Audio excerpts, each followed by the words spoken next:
Hey guys, this is Robert Dailey, owner of Dailey Woodworks in Bryan, Texas. We build custom furniture and cabinetry that help make your home beautiful and functional.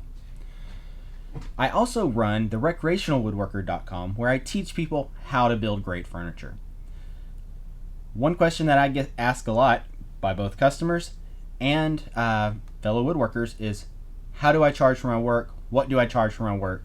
And all that. So today I'm going to explain why I charge what I charge, but first I'm just going to come out and tell you exactly how I charge for my work. I charge $75 an hour, and then I mark up my materials 50%. And now I'll tell you why. First, I'll do the materials because that tends to be a sticking point with people no matter where you're at. And yeah, I can get that. So with materials is whenever I do a job for somebody, whether it's, a Murphy bed, a dining table, whatever it is, there is waste that goes into that. There are incidental costs such as, I needed a specialty fastener for this, or I've used up several sheets of sandpaper, I've used up, shop towels, consumables, things like that. Then you have, that always, on this project I didn't count for, I needed this stick of lumber. So that gives me a margin of error for things like consumables,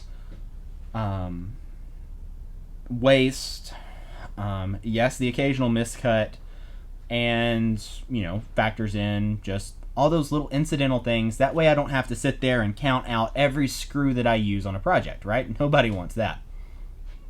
So that hopefully explains markup in as simple of a way as I can explain it. Some people mark up their materials more than that. Some people don't mark up at all and then factor the incidentals into their hourly wage or what they charge per hour. Everybody does their own pricing a little bit different. This is the way I do it, based on lots of business books, based on talking with other people in the industry, and this is what I do.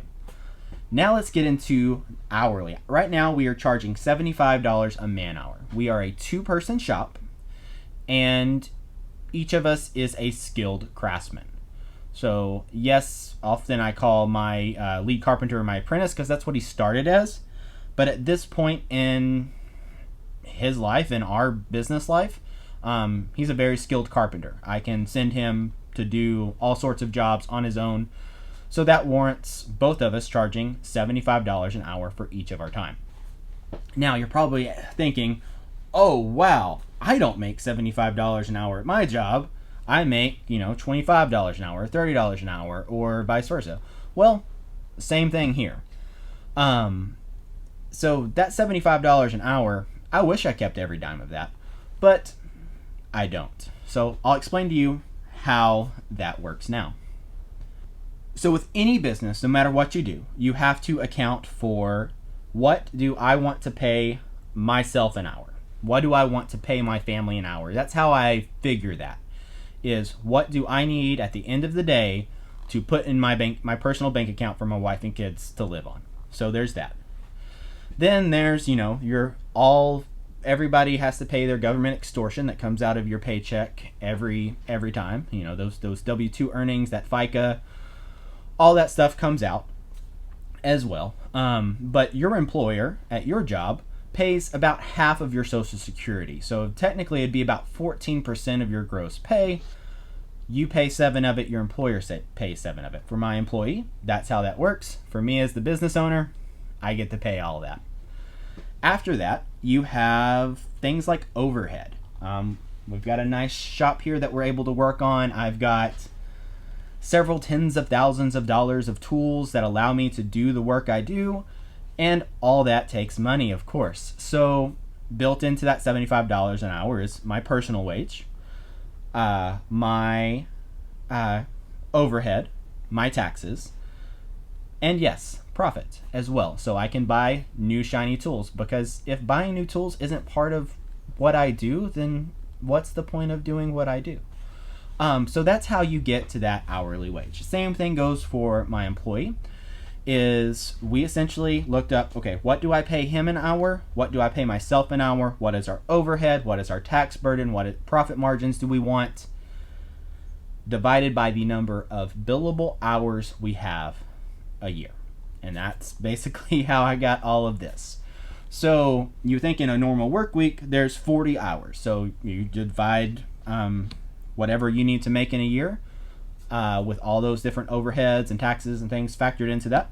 Divide it by the number of hours, working hours, and you get your wage. Well, I wish that was true, but right now I'm working part of my 50 for me normally hour work week, but realistically we average about 32 billable man hours a week.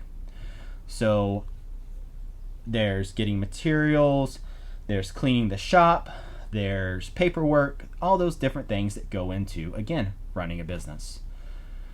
So this isn't, if you are a woodworker, carpenter, whatever, and you charge $35 an hour, that's up to you. If you charge $150 an hour, again, that's up to you. Everyone's overhead is different. Everyone's pricing philosophy is different. I feel like we are highly skilled craftsmen in our area, and we most likely are on the upper end of the spectrum in our area, but it is what it is. That's what the $75 an hour with materials marked up at 50% is what I have determined I need to charge to provide the lifestyle that I want for my wife and kids.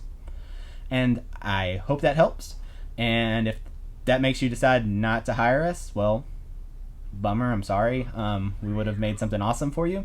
And if you're looking to kind of start your own business and moving from a hobby to kind of a side hustle or whatever, you've got to factor in all of that. What is your skill level? What can you produce? I charge more now than I did 4 years ago because I can produce work a lot faster and frankly at a lot higher quality than I could whenever I just started.